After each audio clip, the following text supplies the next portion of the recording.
नमस्कार विद्यार्थी मित्रांनो, यशाच्या राजमार्गामध्ये तुमचे सहर्ष स्वागत आहे। तर तुम्हाला माहितीच झाले असेल की मराठीला अभिजात भाषेचा दर्जा मिळालेला आहे। तर हे सगळ्या न्यूजवर वगैरे दाखवत आहे, तर तुम्ही ते बघू शकता। आता न्यूजला एक अंदाजी गोष्ट आहे, त्यामुळे सर्व न्यूजला हे दाखवत आहेत। तर याबद्दल आपण सर्व काही व्यवस्थित बघणार आहोत ना, की ती भाषेचा निकष काय असतो, पुढे फायदा काय होईल आणि अजून कुठल्या कुठल्या भाषांना अजून अभिजात भाषेचा दर्जा देण्यात आलेला आहे। तर हा व्हिडिओ तुम्ही शेवटपर्यंत नक्की पहा। तर लक्षात असू द्या मित्रांनो, हा जो आहे तो केंद्र शासनाकडून जाहीर करण्यात आलेला आहे आणि मराठी भाषा अभिजात दर्जा असण्याचे 10 जानेवारी 2012 रोजी यासाठी एक समिती स्थापन करण्यात आली होती।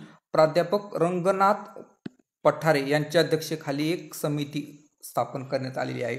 हे जे आहे ते एक स्पर्धा परीक्षेसाठी खूप महत्त्वाचे आहे। आता कोणती समिती स्थापन करण्यात आली होती, तर रंगनाथ पठारे यांची दिनांक आहे 10 जानेवारी 2012ला।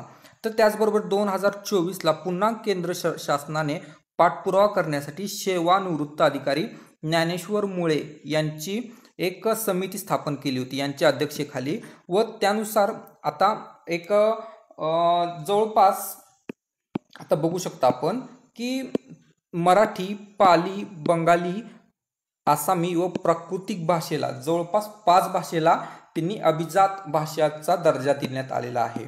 तर त्या आधी आपण एक बघूयात की आधी कोणकोणत्या भाषांना हा दर्जा प्राप्त होता। तर तमिळ आहे, संस्कृत आहे, कन्नड आहे, तेलुगू आहे, मल्याळम आहे, ओडिसा। त्याचबरोबर तुम्ही बघू शकता की कोणत्या वर्षी त्यांना अभिजात भाषेचा दर्जा मिळाला होता। तर तमिळला 2004ला मिळाला होता, संस्कृतला 2005ला, कन्नडला 2008ला, तेलुगूला 2008लाच मिळाला होता, मल्याळमला 2013ला, ओडिसाला बघितलं तर 2014ला मिळाला होता। हे तुम्ही लक्षात ठेवणं गरजेचं आहे। आणि जर पुढे बघितलं तर आता 2024 चालू आहे, यामध्ये मराठी, पाली, बंगाली, आसामी व प्राकृतिक भाषेला मिळालेला आहे, म्हणजे टोटल 5। आता जर बघितलं तर 11 अभिजात भाषा झालेल्या आहेत मित्रांनो। हे स्पर्धा परीक्षेसाठी खूप महत्त्वाचं आहे। आता यासाठी निकष काय आहेत लक्षात ठेवा। तर 4 निकष त्यांनी दिलेले आहेत।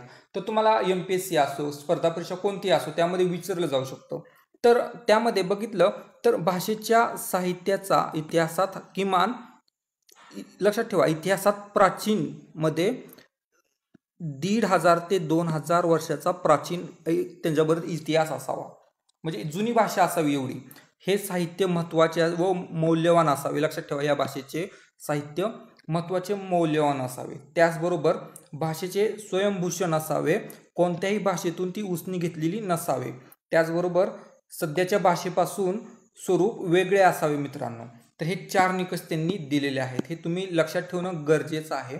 तर तुम्हाला अजून काही याबद्दल डाऊट्स असतील तर नक्की कमेंट्स करून कळवा। धन्यवाद मित्रांनो।